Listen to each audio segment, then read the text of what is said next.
नमस्कार प्यारे दर्शकों, नक्षत्र तक आपका अपना यूट्यूब चैनल स्वागत है। आज हम बात करेंगे राहु केतु से बनने वाले एक राजयोग के बारे में। राहु केतु का राजयोग अचानक धन, सुख और समृद्धि प्रदान करता है। अगर आपको अपनी कुंडली का विश्लेषण करवाना है तो आप अपना डेट ऑफ बर्थ, जन्म का समय, जन्म स्थान 7800771770 पर व्हाट्सअप करिए। व्हाट्सअप करने के बाद में आगे की प्रक्रिया के बारे में तुरंत आपको एक ऑटोमेटिक रिप्लाई जाएगा जिसमें सारी जानकारी दी जाएगी। चलिए आज बात करेंगे राहु केतु से बनने वाले राजयोग के बारे में। राहु केतु दो ऐसे ग्रह हैं जो छद्म ग्रह हैं, छाया ग्रह हैं। इनको आप बोल सकते हैं कि ये उत्प्रेरक हैं। आप साइंस में पढ़े रहे होंगे कि एक ऐसा पदार्थ होता है उत्प्रेरक, जिसके साथ मिलता है उसकी क्रिया को, अभिक्रिया को बढ़ा देता है। तो राहु केतु जिसके साथ होते हैं उसके अच्छे या बुरे प्रभाव को बढ़ाने का काम करते हैं। तो यहाँ पर राहु केतु से बनने वाले राजयोग के बारे में दो सूत्र चलेंगे। पहला है कि अगर राहु या केतु त्रिकोण के स्वामी के साथ केंद्र में हो तो योग बनेगा, या केंद्र के स्वामी के साथ त्रिकोण में हो। बिल्कुल कठिन नहीं है, आपको बिल्कुल समझ में आएगा। आपको ज्योतिष नहीं आती है तो भी समझ में आएगा, बस आप बने रहिए और कार्यक्रम देखते रहिए। सबसे पहले यहाँ पर आप देखिए दो चीज़ों की ज़रूरत पड़ रही है। त्रिकोण और केंद्र का नाम लिया गया है। तो सबसे पहले समझेंगे कि केंद्र किसको कहते हैं। जो कुंडली का पहला घर होता है, आपकी कुंडली होगी, लग्न कुंडली लिखा होगा कहीं पर, वहीं लग्न कुंडली के नीचे जब आप देखेंगे तो पहला जो स्क्वायर चतुर्भुज होता है वह आपका पहला घर होता है। पहला घर जो होता है वह केंद्र और त्रिकोण दोनों में आता है। तो यहाँ पर जो आपका पहला घर होगा, यहाँ कोई भी गिनती लिखी हो सकती है 1 से 12 तक। ऐसा नहीं है कि जहाँ 1 नंबर की गिनती लिखी है वही पहला घर है। पहला घर हमेशा फिक्स होगा, यही पहला चतुर्भुज पहला घर होता है। अब आपका जो पहला घर है इसमें दोनों चीज़ें होती हैं, यह केंद्र भी होता है, त्रिकोण भी होता है। हम यहाँ पर इसे केंद्र मान लेते हैं। फिर चौथा घर है, पहले घर से गिनिए 1 2 3 4, चौथा घर भी क्या होता है, केंद्र होता है। यहाँ पर मैंने पहले घर में 1 नंबर की गिनती लिखी है। 1 मतलब क्या होता है, मेष होता है। 1 नंबर मतलब मेष। यहाँ आपके कुंडली में कोई भी गिनती लिखी हो सकती है। तो पहला घर, चौथा घर, 7वां घर और 10वां घर केंद्र होता है। गिनिए 1 2 3 4 5 6 7 8 9 10, 10वां घर पहला, चौथा, 7वां, 10वां केंद्र होता है। त्रिकोण यहाँ पर किसे मान लेंगे, 5वें घर को और 9वें घर को त्रिकोण लेंगे। पहला घर भी त्रिकोण होता है। तो कुंडली में सबसे शुभ घर केंद्र पहला घर होता है, क्योंकि इसमें केंद्र और त्रिकोण दोनों चीज़ें का गुण होता है। तो 1 2 3 4 5वां घर त्रिकोण होगा, 6 7 8 9वां घर त्रिकोण है। तो पहले आप जान लीजिए कि कौन केंद्र है, कौन त्रिकोण है।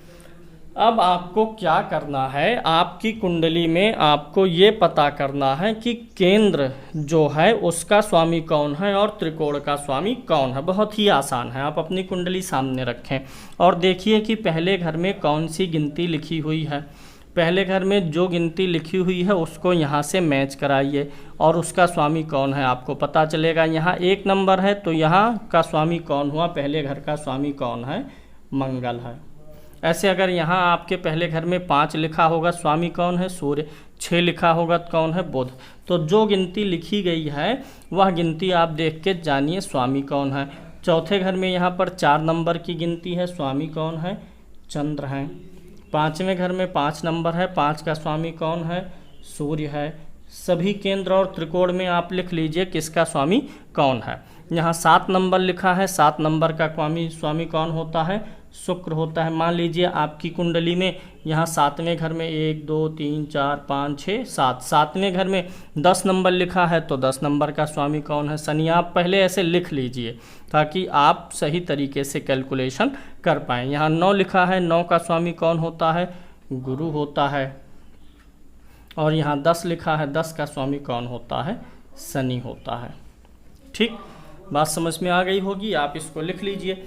अब यानी कि केंद्र स्थान पहला, चौथा, 7वां, 10वां स्वामी कौन हुआ, मंगल, चंद्रमा, शुक्र या शनि। ये 4 ग्रह केंद्र के स्वामी मिलेंगे और 2 ग्रह आपको त्रिकोण के स्वामी मिलेंगे। यहाँ त्रिकोण का स्वामी सूर्य, यहाँ त्रिकोण का स्वामी गुरु हो गया। अब चलेंगे हम सूत्र पे और आपको समझाएंगे, बाकायदा आपको समझना है। देखिए अब राहु केतु का राजयोग हम बात कर रहे हैं। आपके केंद्र का स्वामी कौन हो गया, आप अलग से लिख लीजिए, मैं लिख करके आपको अलग से समझा रहा हूँ, ध्यान से देखिए। एक तो मंगल हो गया, ठीक, दूसरा चंद्रमा हो गया, तीसरा शुक्र हो गया, चौथा शनि हो गया केंद्र का, ठीक। ये केंद्र के स्वामी हो गए। आप ऐसे लिखेंगे तो केंद्र के स्वामी के बारे में पता चल जाएगा। ये केंद्र के स्वामी हो गए।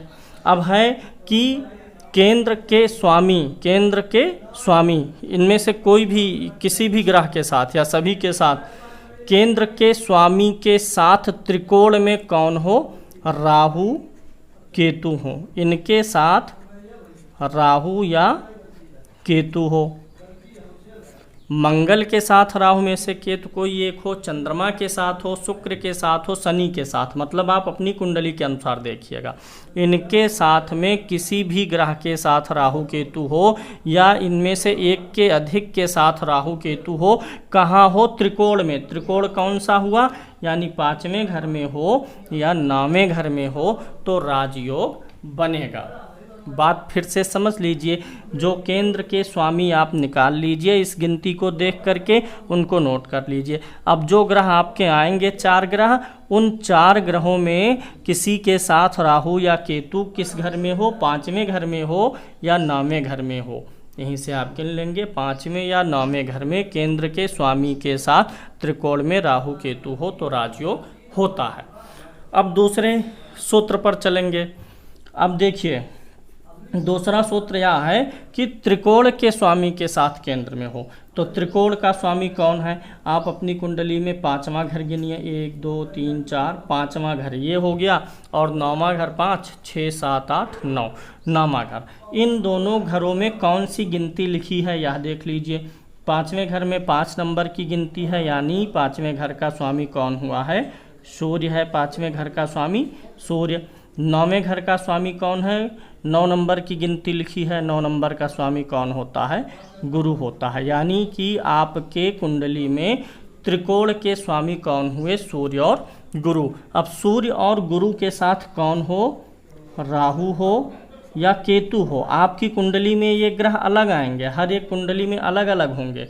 यहाँ मेष लग्न की कुंडली मैंने ली है, अगर यहाँ वृष हो जाएगा तो ग्रह बदल जाएंगे। 1 से 12 के बीच में अलग अलग गिनतियाँ होंगी। मैं सुविधा के लिए लिख दिया हूँ, आप टैली करा लीजिएगा। अब 5वें घर का स्वामी सूर्य, 9वें घर का स्वामी गुरु, इनके साथ राहु केतु हो। कहाँ हो, केंद्र में हो। त्रिकोण के स्वामी के साथ, त्रिकोण के स्वामी के साथ केंद्र में राहु केतु हो तो राजयोग बनेगा। अब चलिए उदाहरण ले लेते हैं। अब यानी सूर्य के साथ में या गुरु के साथ में राहु केतु पहले, चौथे, 7वें या 10वें घर में हो। अब मान लीजिए इस कुंडली में, जो कुंडली आपके सामने है, ये पहले घर का स्वामी कौन हुआ, मंगल हुआ, और मंगल लिखा रहे यहाँ पर और यहीं राहु रहे, तब राजयोग हुआ। कैसे, देखिए ये पहला घर क्या हुआ, केंद्र हुआ। केंद्र हुआ, इस केंद्र में कौन सी गिनती है, 1, 1 का स्वामी कौन हुआ, मंगल। यानी ये केंद्र के स्वामी मंगल के साथ में राहु कहाँ बैठा है, त्रिकोण में बैठा है। अब मान लीजिए यहाँ 5 नंबर है, 5 नंबर की गिनती का स्वामी कौन है, सूर्य, और सूर्य इस घर में ना हो। 5 नंबर की गिनती त्रिकोण है, सूर्य हुआ स्वामी और सूर्य केंद्र में बैठ जाए। सूर्य इसका स्वामी हुआ, सूर्य केंद्र में बैठे और साथ में राहु या केतु हो जाए तो राजयोग बनता है।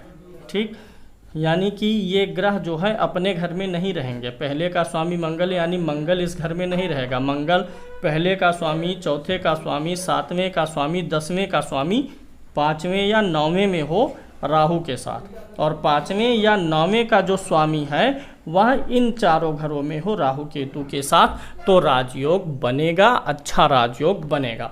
अब इसमें एक विशेष चीज़ हम आपको बता दें जो जानने योग्य है कि अगर इस राहु केतु वाले राजयोग में, राहु केतु केंद्र त्रिकोण वाले राजयोग में अगर राहु केतु का कॉम्बिनेशन बुध के साथ बनता है, शनि के साथ बनता है, शुक्र के साथ बनता है, तो यह योग अधिक प्रबल होता है। यह योग तब आपको 100% रिजल्ट देता है। और यह योग अगर सूर्य के साथ हो जाए, यह योग अगर सूर्य के साथ हो, चंद्र के साथ बने, मंगल के साथ बने, गुरु के साथ बने, तो यह 60% फल देता है। क्योंकि राहु केतु का जो तत्व है, जो उनके मूल तत्व हैं, वो इन तत्वों से थोड़ा मैच नहीं करते हैं, मित्रता नहीं रहती है। लेकिन राहु केतु इनके साथ मित्रवत व्यवहार करते हैं, तो इनके साथ ज़्यादा रिजल्ट देते हैं। इनके साथ भी देते हैं पक्का, लेकिन उतना अधिक परिणाम नहीं दे पाते हैं। तो राहु केतु का जो ये योग बनेगा, यह अचानक धन लाभ वाला योग बनता है। उम्मीद है आपको समझ में आ गया होगा। कार्यक्रम को लाइक कर दीजिए, शेयर कर दीजिए और सब्सक्राइब कर दीजिए। आज के लिए इतना ही, फिर मिलते हैं अगले कार्यक्रम में एक नए विषय वस्तु के साथ में। जय श्री कृष्ण।